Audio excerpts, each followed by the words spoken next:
Hello and Superior greetings from New York. मैं हूं Adil Ismail, senior immigration consultant and founder Superior consulting.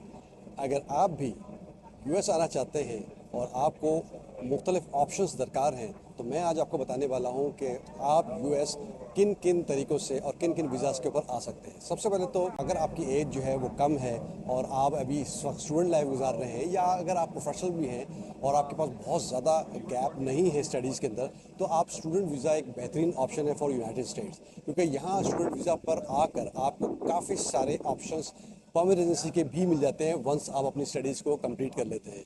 तो student visa जो कि F1 वीज़ा कहलाता है, एक बेहतरीन ऑप्शन है।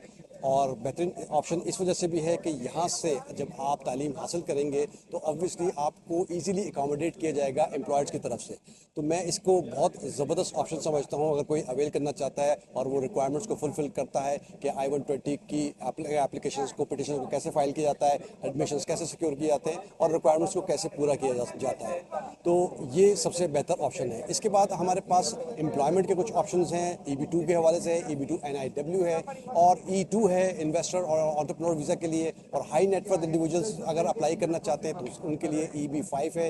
ये सारे ग्रीन कार्ड के वीज़ाज़ हैं जो आप अप्लाई कर सकते हैं। वेराज E2 जो वीज़ा है वो नॉन इमिग्रेंट है, लेकिन उसमें भी आप इंडेफिनिट पीरियड ऑफ टाइम रह सकते हैं अगर आप अपनी कंपनी को बरकरार रखते हैं और यूएस में आपका अच्छा बिजनेस होता है तो आप यकीनन जो है वो काफ़ी अरसा यहाँ रह सकते हैं एंड देयर आफ्टर आप बहुत सारे और पाथवे भी तलाश कर सकते हैं। तो ये कुछ पाथवेज जो मैंने आपको बताया। इसके अलावा EB1A है और O1 है, O2 वीज़ाज़ हैं। ये भी बहुत अच्छे वीज़ाज़ हैं जो कि एक्स्ट्रा ऑर्डिनरी एप्लीकेंट्स के लिए हैं।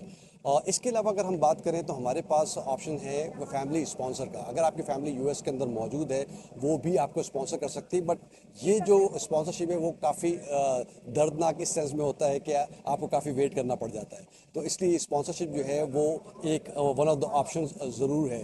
अपार्ट फ्रॉम दैट अगर हम बात करें कि हमें टेम्प्रेरी तौर पर आना है, यूएस को देखना है, टूरिज़्म के लिए आना है, या आपकी कोई फैमिली यहाँ मौजूद है, तब भी आप यूएस का विजिटर वीज़ा बआसानी हासिल कर सकते हैं और उसके लिए आपको कोई डॉक्यूमेंट्स की ज़रूरत नहीं होती है। बेहतर यह है कि आप अपनी प्रोफाइल को अच्छे से अच्छा बनाएं और ट्रैवल हिस्ट्री को बहुत अच्छा करें, क्योंकि यूएस जो है वो इंटरव्यू बेस्ड है और उसके अंदर आपको कोई भी एज सच फाइनेंशियल्स की ज़रूरत नहीं होती है।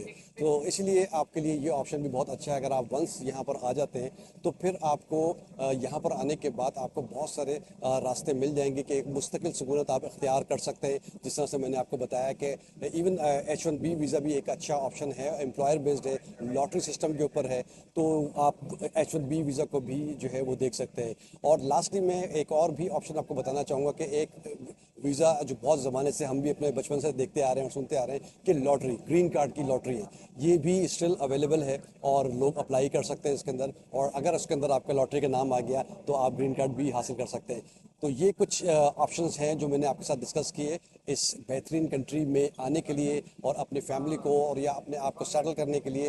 ये इट्स अ नाइस कंट्री और it's a better opportunity for you to be settle here.